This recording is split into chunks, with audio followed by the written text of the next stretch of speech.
मित्रांनो, काहीही करायचं झालं तर शेवटी बली जातो जंगल.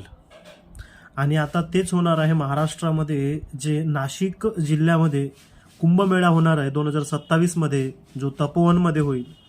तर त्या तपोवनमध्ये ना, खरं तर पाहिलं तर तपो आणि वन म्हणजे तपस्या करणारं किंवा तपस्या जी केली ती वनामध्ये तपस्या करायला पाहिजे. त्याचं नाव तपोवन. वन म्हणजे जंगल आणि तपो म्हणजे तप करणे. तर त्या जंगलाला कापून त्या ठिकाणी सिमेंटीकरण करणं हे कुठंतरी तपोवनचं सिद्ध किंवा तपोवन मानल्या जाऊ शकत नाही.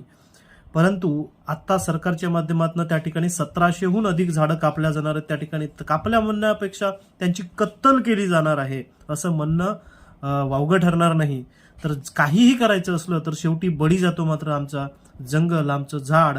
हे कुठंतरी थांबलं पाहिजे. कधी येईल सरकारला बुद्धी आणि कधी येईल अक्कल. तिकडे म्हणायचं की आम्ही एवढे झाडं लावतो, तेवढे झाडं लावतो. खरं पाहिलं तर तिथे झाड जगतच नाही. तुम्ही 1 लाख झाडं लावताय, त्याच्या पाठीमागे 1000 सुद्धा झाडं जगवत नाही तुम्ही. आणि असलेली जंगलं तोडून टाकतायत. हे कुठंतरी चुकीचं आहे. हे कुठंतरी थांबलं पाहिजे.